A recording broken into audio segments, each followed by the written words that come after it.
What up, what up, what Hey up? everybody. What's going on, everybody? My name is Jamar. And I'm Brianna. And welcome to the Safe Word Podcast. Podcast, episode 5. Wow, 5 episodes already. That's crazy. We're getting there, guys. And we couldn't do it without the viewership of y'all in the safe space. We really appreciate your support. We look forward to the comments every week. I get DMs and text messages, and Brianna does as well, about, you know, how you guys feel about the show, some topics that you want to suggest and things like that. And we really appreciate that. As you can see, we do have a new location that we're recording out of these next couple of episodes. We're also using some new equipment. We want to make sure that we're providing the best for you guys in the safe space. So when you watch this and you listen to this, you really just, you know, get the best that we can give you. So, I mean, it's not no $1 million setup yet, but you never know. We're getting there. We're getting there, you know. Just you wait and see. Anything happens and everything happens with time and success. Very true. Yes, yes. So what's the safe word today, babe? Safe word today is going to be granite. Granite. Like granite top. Like granite countertops. Awesome. So we ready for the first question or no? You think they pretty much understand the concept of the safe word, right? Yeah. We've explained it. Yeah, just because I want to make sure that you guys really understand it. First of all, make sure you check out the first 4 episodes, 1, 2, 3, and 4. They're on the YouTube channel.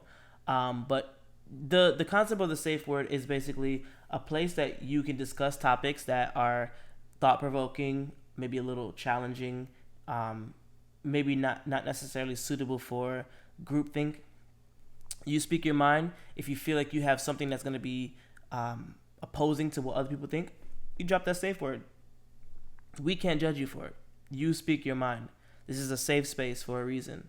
And you, for example, want to use that word granite this week to say something that's on your mind that maybe people might judge you for, or you're worried about them judging you. And then what we have to do after that point is just accept what you have to say. We may ask questions about it and whatnot, but I can't look at you like you're crazy because you've used that safe word. Or you could, but I mean, hide it. You can sneak look. You know, she's really good at that. Awesome. So let's jump into question number 1. Okay, so question number 1 is, how is reality TV affecting the culture? How do you think reality TV is affecting the culture? And we're talking about shows like Love and Hip Hop, Basketball Wives, Shark Tank, Big Brother, Hell's Kitchen. I've never seen those shows, but yeah, what he said. Married at First Sight. Listen, that's a great show. It's a reality TV show. It's still a great show. It's subjective. It's not toxic. We didn't say anything about toxicity. You That's just said what you're that. Implying. You said toxicity. I said our question was, how do you feel like reality TV is affecting our culture? I said nothing about toxicity. So get your mind out of the guilt dumpster. I love that show and he doesn't, so. So anyway, how do you feel like reality TV is affecting our culture? Do you want me to go first? Or do you want to go first? Yeah, you can go first. Because I gave the question. Anyway, so it's a mixed bag in my opinion. There's a lot of things that have stemmed from reality TV that has positively affected the culture. I believe that a lot of our innovation, you know, has come from reality TV. Our cultural trends, fashion, conversations, etc., they all have a lot to do with reality TV. Even the words that we say nowadays have a lot to do with reality TV. And it's not just about the Real Housewives or the Keeping Up with the Kardashians or Married at First Sight or anything like that. It's also the other side. It's the Shark Tanks. It's the Hell's Kitchens. It's the Bar Rescue. A lot of people don't think about it, but the very first reality TV show that I could remember back in the day was Cops. The bad boys, what you want to do? Walk it down, eh. What you gonna do? What you gonna do when we come for you?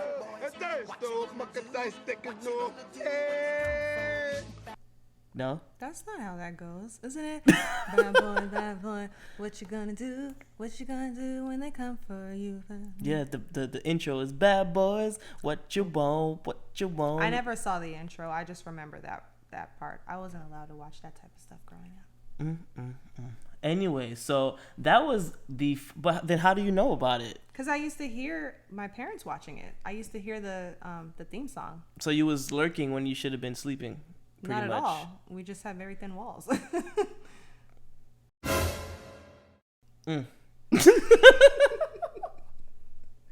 Anyway, that was the very first reality TV show that I can think of, and that helped shape the culture. Then, that's pretty much the good things that I can say about it. Then you move into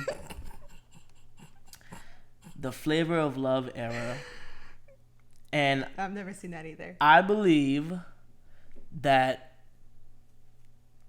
this world just got a little bit dimmer with the introduction of Flavor of Love. I feel like our brightness just dimmed down. Especially, I can only speak for black culture because I'm black. Our culture has definitely suffered immeasurably due to the introduction of Flavor of Love and TV shows like that.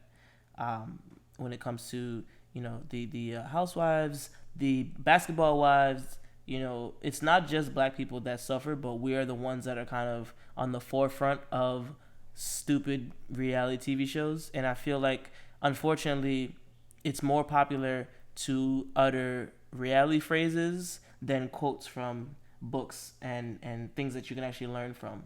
I know I'm old school, and I know that I'm not popular in my thought, but I think that it's important that we recognize that reality TV has the potential to make you dumb. Period. I mean, a lot of TV does, but reality TV specifically has the potential to make you dumb if you keep going into that feud reality TV, that Love and Hip Hop. The one where everybody's fighting. What was that one? Bad Girls Club. Oh, I used to love that. Bad Girls Club. But every other episode, mind you, my reality TV knowledge is at maybe at 15%. I watched Flavor of Love. I watched Charm School. I really like Charm School, the one with Monique from back in the day. I watched maybe a couple episodes of Real World, things like that. But bruh, these new shows, it just makes me cringe when I think about the impact that's having on black people. And you didn't think to use a safe word at all in any of? No, I don't, because I don't feel as though my opinion is unique. I think a lot of people feel the same way, so I didn't feel like I needed to use that word. Okay. Well, I don't 100% disagree with you. However, judging from, I guess, my viewpoint, I watch reality TV because it's entertaining. It doesn't really affect me per se. I mean, I don't consider myself a dumb person for watching it. I don't consider myself a dumb person at all, but it's quite entertaining. However, it does kind of put us in a bad light because a lot of times, black people are the forefront of these shows, and a lot of times it's like basically violence and drama.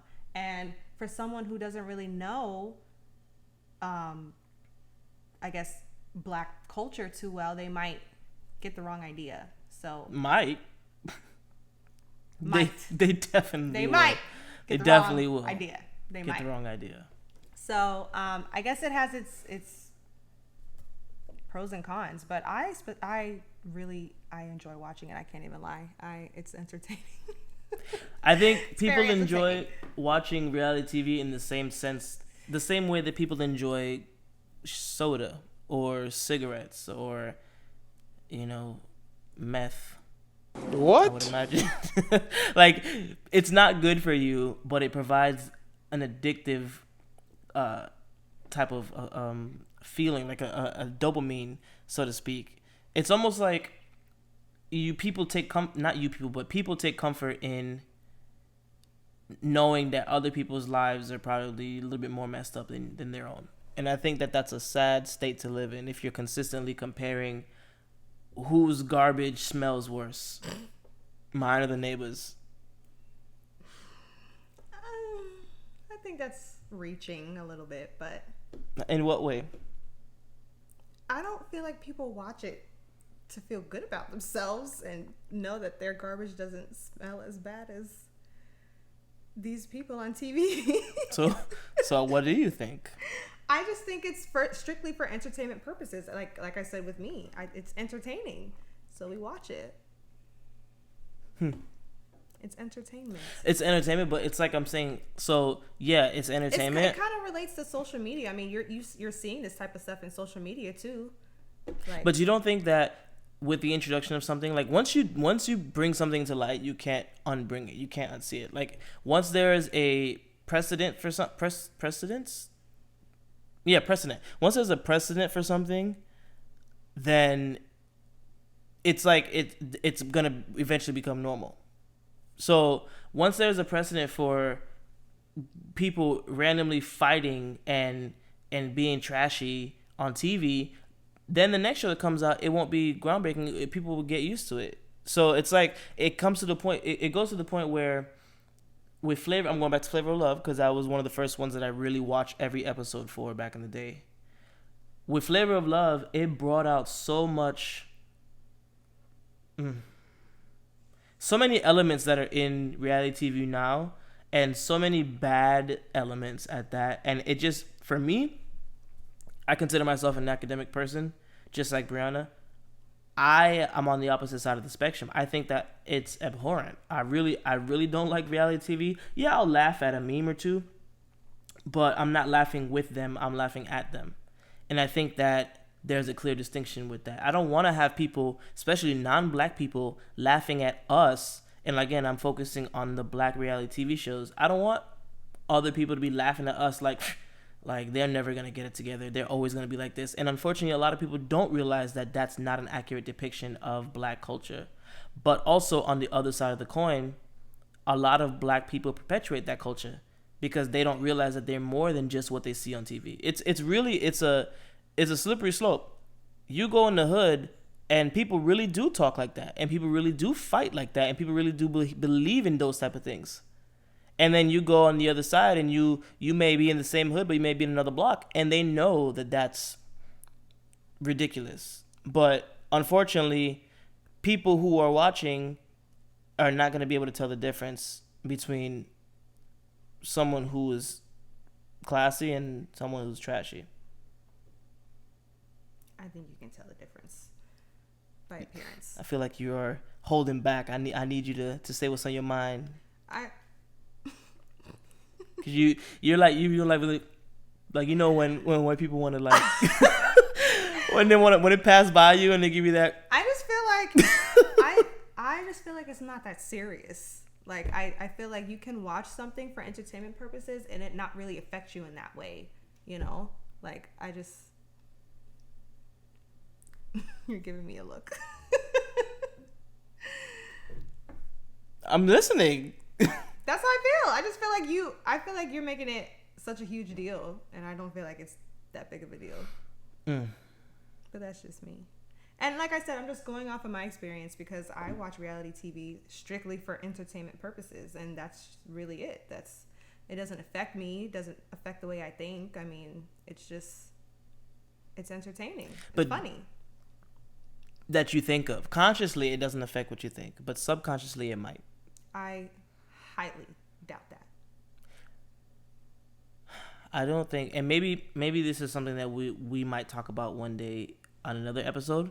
I don't think people truly understand or appreciate the value of subliminal marketing and subliminal implanting. So me watching something, you know what? Not even. You get a best friend. You hang out with that person all the time. You start to develop traits like that person. You get a boyfriend or a girlfriend. Correct me if I'm wrong. You become a boyfriend or a girlfriend. You join a relationship. What am I, 80? You start a relationship with your girlfriend or your boyfriend. You start to develop traits that are similar to that person. Not everything, but there are certain things that, without you realizing, you start acting like them a little bit. You start walking like them. You start doing something that's similar to them. Am I wrong or am I right? I'm right. You know it. You're right. Anyway, but so the subliminal marketing portion / subliminal implanting portion is the same exact way. You pay attention to something enough, it's gonna start to unknowingly affect how you look at things, and that's just a part of human culture. We're adaptive. We're an adaptive species, and if we're exposed to something so much, it's bound to perpetrate our entire lifestyle. perpetrate. I know. I was trying to run with it. Penetrate our entire lifestyle. I'm not perfect. I make mistakes. I know I sound smart. I'm not.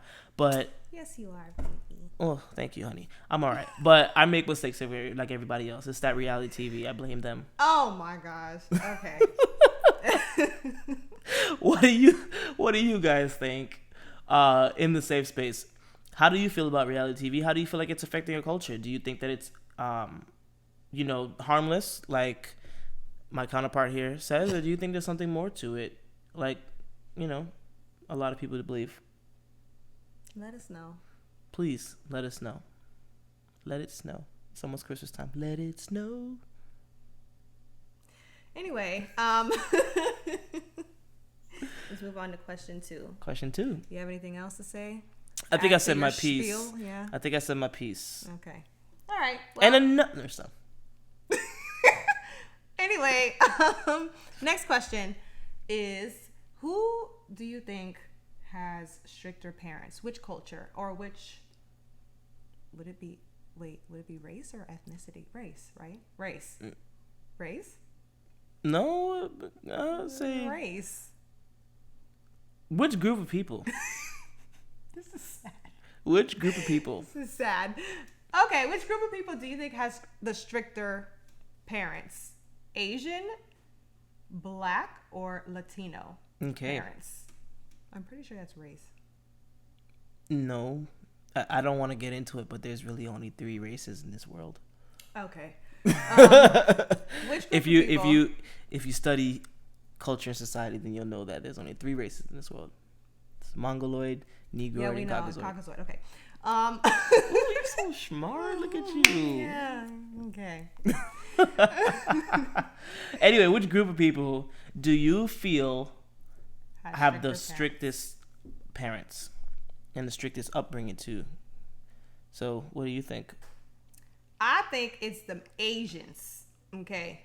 I think Asians. I do. You sound like you about to put a white mask on and it's them Asians. Jesus. I do. Tone your white supremacy voice down a little bit. I think it is the Asian culture. I think Asians have the stricter parents. But you know what? I don't know for sure because I didn't grow up with Asian parents. I grew up with Black parents, which were pretty strict, by the way, might I add. But I think that Asian parents are a little more strict. And I'm solely basing that off of what I've seen on television and movies. But I think there's some truth to it, though. I think that were you done with that? Yeah, pretty much. Okay. I think that that's a fair assessment, honestly. Like, I was watching Crazy Rich Asians. Sorry. That's okay. I was watching Crazy Rich Asians. If you haven't seen that movie, you should. It's awesome. And I think that they depict very well the Asian culture for people like me who don't really know much about it. But pretty much every, like, Asian-based movie or show or whatever, they kind of depict the same thing, that their parents are pretty strict because they want their kids to, amount to something. So, well, I think everybody wants their kids to amount to something, but they have I think it's a bigger emphasis over there than it is for some other cultures. I definitely think that there are probably less tolerances in the Asian culture.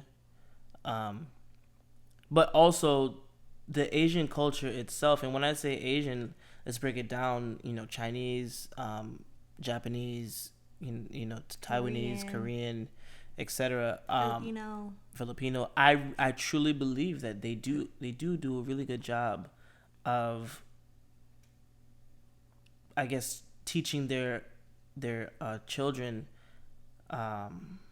restraint and like a type of a less aggressive nature. There's some studies that show that Asian upbringing is a lot more submissive and a lot more passive. Not to say that they're punks or anything like that, but the way that they raise them is a lot more respectful and quiet and soft spoken and things like that. Whereas other cultures are not maybe focused on that as much. Going back to the question, me personally, I think that's a great point, and I would agree with it, but if I agree with everything you say, the show would be boring. So I'm going to propose an alternate suggestion. I think Caribbean parents, um, Caribbean black parents are probably the strictest. And that's directly because of obviously, my upbringing with Haitian parents. I think Haitian parents are some of the toughest SOBs on the world, in the planet. Yeah, I said it. Hey, Dad. No, seriously. Jamaican, Haitian, Bahamian, Trini, etc. We have a very, very strict upbringing in the Caribbean, and they focus on three things, especially in Haiti: doctor, lawyer, engineer. What about nurse? Nurse is kind of like a byproduct of doctor. Like, I think in Haiti, they want they want females to be nurses, and they want the guys to be, doctors, lawyers, engineer, etc. There's a lot of people who don't want to become doctors and end up becoming nurses. And if you look at the Haitian culture, a lot of us are nurses. Yeah. A lot. A lot. But not just education wise. There were a lot of things that growing up I was not able to do having Haitian parents. A lot of things that my sisters weren't able to do. We're talking about back in the day when girls weren't allowed to wear pants. When they had to wear skirts and dresses. They weren't allowed to wear. Yeah, my parents weren't that strict. I have some members of the family whose parents were that strict though. But. It's the real deal. So when you think about things like that, I feel as though Asians are strict when it comes to mannerism and education, but I feel like Caribbean parents are strict with everything. Like if you're supposed to be home from school. If school gets out at 2:00 and you're 10 minutes away and you're not there by 2:10, it's a problem. You're probably gonna have to ajanu, or ajanu, if you never heard the term, is basically when you go in the corner and you kneel on your knees for like 30 minutes or an hour or whatever. Oh. Yeah, you're gonna have to. On my Aisyen, you know what I'm talking about. You're gonna have to ajanu, or you're gonna get a beating or whatever. Something's gonna happen.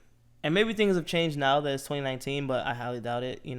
Corporal punishment is still really strong in Haiti, so you're gonna have problems pretty much. And I could spend a whole episode talking about Haitian customs, but the strictness that comes with the Caribbean parents, it's for me it's unparalleled.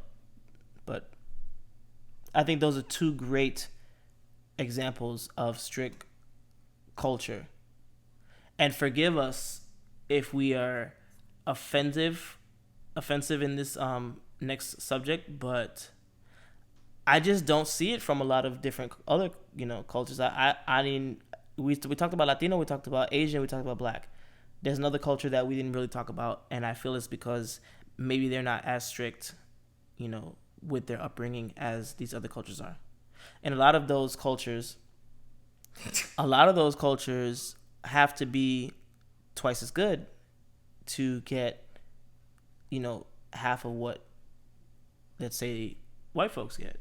And it's not all white people. We're talking about the privileged, middle to upper class families. Their kids running out, doing all kinds of crazy things, like streaking, shooting up schools, you name it. I don't know. It's definitely a topic for another day. I don't know what you think, babe. No, you're right. I mean, without getting too much into it, I think that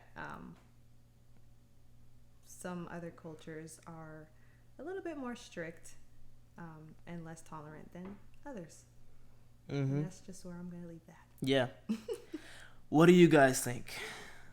If you agree, if you disagree, if you have something you want to add, I encourage you guys to email us at thesafewordpodcast@gmail.com. Comment down below, or even write in our Instagram DM. You know, we're always checking. Slide in our DMs. Slide in our DMs. Just slide on in and let us know what you think. I feel like I'm going to get some hate mail after today's episode. Maybe, but hey, it's the Safe Word and the Safe Podcast. Safe Word Podcast. Okay. Yep.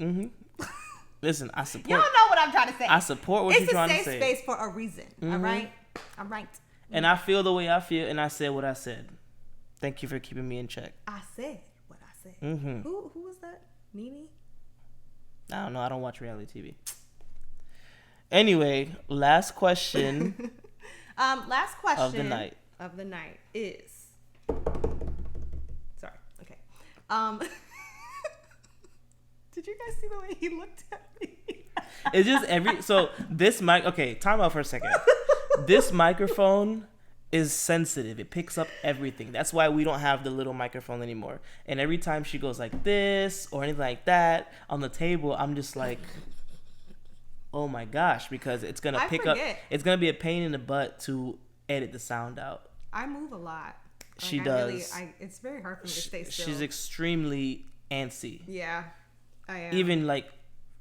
Even when you sleep, you're extremely antsy. I've never seen somebody so twitchy.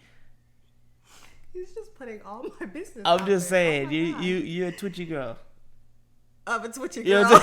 A twitchy girl, them. No, I'm not laughing with you.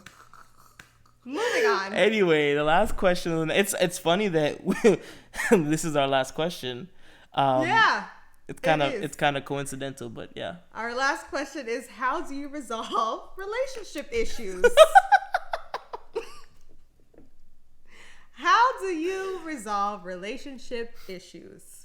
And not sure, Sugar Plum. And not how do you as in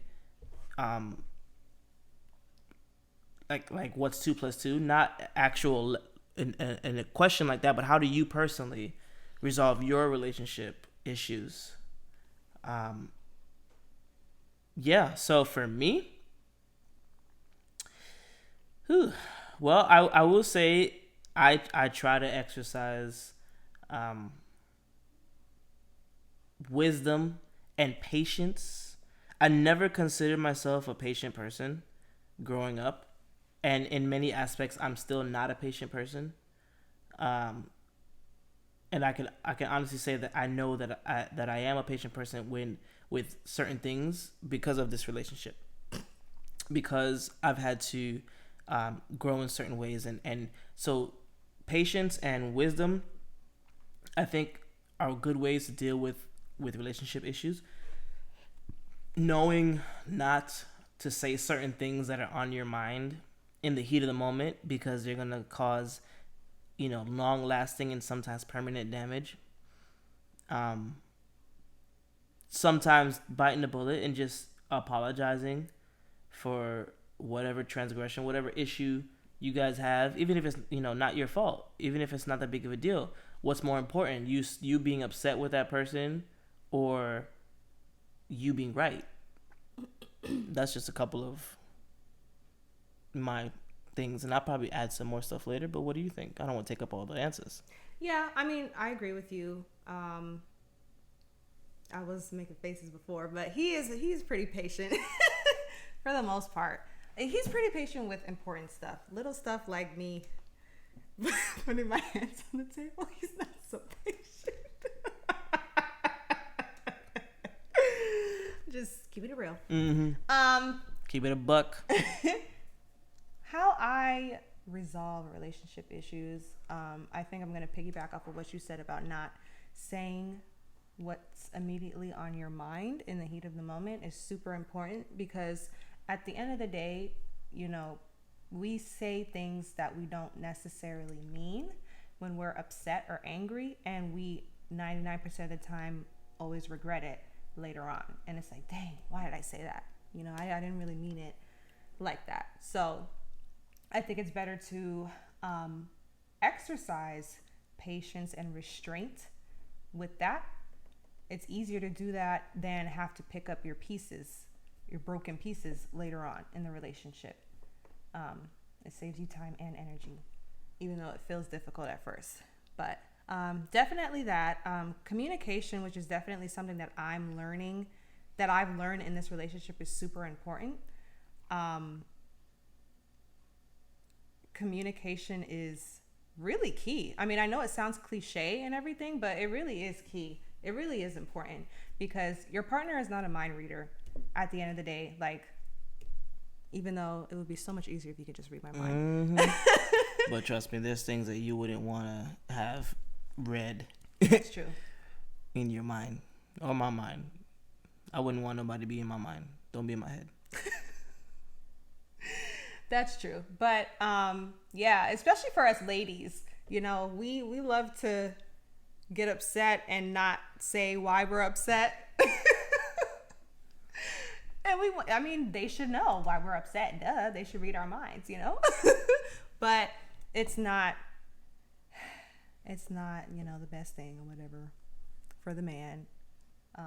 But yeah, I think communication and patience, and also, well, I guess that's not really resolving issues. I was going to say have fun with your partner, but you can't really have fun when you're upset and you have an issue. But just remember that it's you and your partner against whatever the conflict is, not you against your partner. I think that's something that I have taken away from others' advice. And it's really important. Like, you have to remember that. Like, even though it feels like it's you against your partner, and it's like, no, you have to listen to what I'm saying. No, you have to listen to what I'm saying. Like, no, it's you. How are the both of you going to work together to fix this issue? So that's actually a really good point. It is you and your partner against the problem, against the issue, and sometimes we can get beside ourselves and we can say something that we regret, or more importantly, we can cause an issue to become deeper because we're looking at it as, well, you know, I, et cetera, versus we. You know, I feel like I'm being disrespected right now versus we are equal playing field, equal partners in this playing field, and we need to come to a resolution. I'm gonna also say something that may spark some conversation in the safe space itself. So granted, I think that the best way to resolve conflicts is to bulk up and strengthen up your emotional intelligence.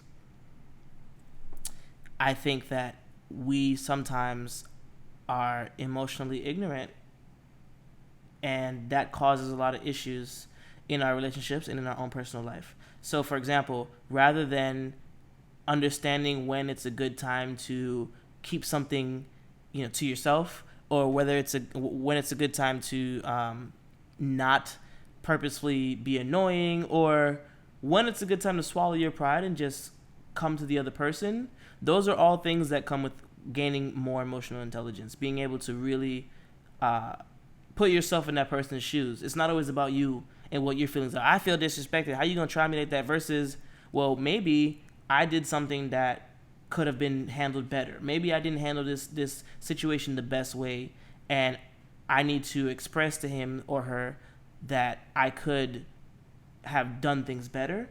Meet him or her halfway so that we can come to a resolution and tackle the problem, as we mentioned before, together, versus the problem being in the middle. I'm on the left, she's on the right. I think that the stronger that you get emotionally in your relationship, the more you're able to just be completely unfazed by life's dramas. Because honestly, babe, there's so many things in this world that people can get flustered about and phased with, if that's a phrase. But if you're on the same page with your partner and you have developed that sense of maturity and understand that you guys are on the same team, then really none of that's going to bother you. And I think that's something that comes with, you know, people being married for 20 years. Mm-hmm. You know, it takes time. It's not something that I'm gonna tell you to develop, and it's gonna take you a week. Some people die before they develop that, and it's okay because of different strokes for different folks.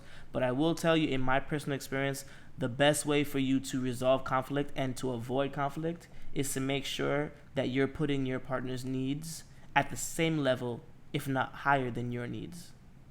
It's not, your needs are hardly as important if the relationship's in shambles. If you want to put yourself first, you could be single. True. It's very true. You can be in a relationship with yourself. Mm-hmm. Yeah. There's an African proverb that says, what was it? It says, if you want to do it fast, go by yourself. If you want to walk fast, you walk by yourself. If you want to do it together, I'm butchering that proverb, but I'm gonna put it up on the screen so you guys to see exactly what I'm talking about. But it's like something along those lines, and basically, you could do it by yourself if you want to. You could always be right in the argument, but you're just gonna be having arguments with your damn self, because nobody's gonna want to be around you if you're always trying to be right. Yeah. What are some of the tips that you guys use in your relationships and in your situations to resolve conflict? How best do you resolve resolve conflicts and resolve long-term conflicts? What if it's something that is a consistent pattern? Yeah, that's when you really gotta get talking and use that communication as key point when it comes to long-term conflicts, because I mean a lot of times there's short-term conflict stuff that's really not going to matter in a year or 2 years or 3 years, and not saying that you shouldn't give those types of conflicts attention, but maybe not too much attention, or maybe don't be so stressed out about it. So. And choose your battles. I'll let you in on a secret. This young lady and I, we argue all the time about silly things that don't matter in 5 minutes.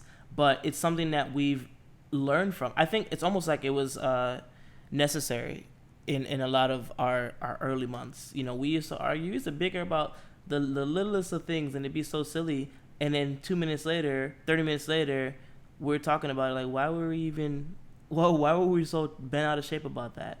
And I think that we've developed a level of emotional intelligence to where we can just bypass that and keep it moving. And I'm really proud of her, because on one of the next couple of episodes, we're going to talk about how we deal with anger personally, like what's your style of dealing with and things like that. She's the type of person that I'll just say she deals with it one way and I deal with it a different way, and I'm very proud of her for being able to to grasp a different way of doing things, and me to understand more about how she does things, and we both just have come to the table and we've reduced our issues.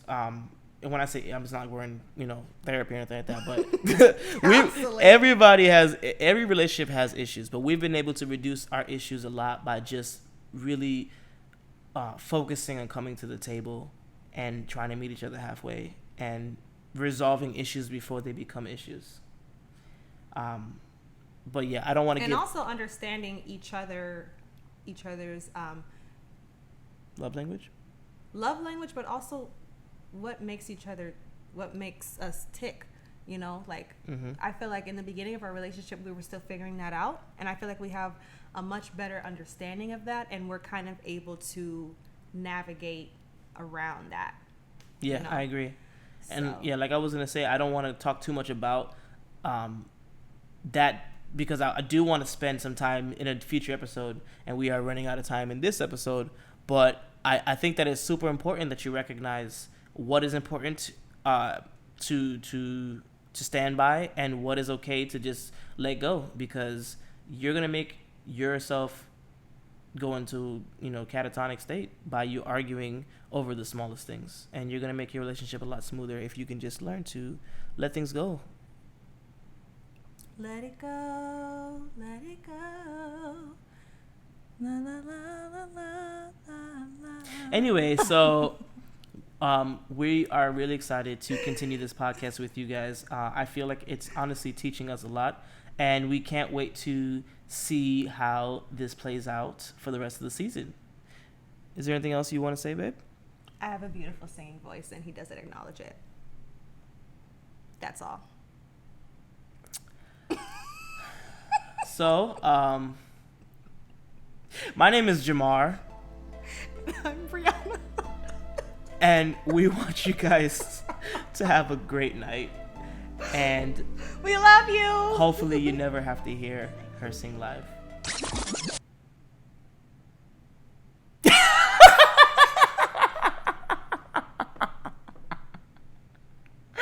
We're gonna go ahead and resolve this relationship issue right now, okay? Have a great night, everybody.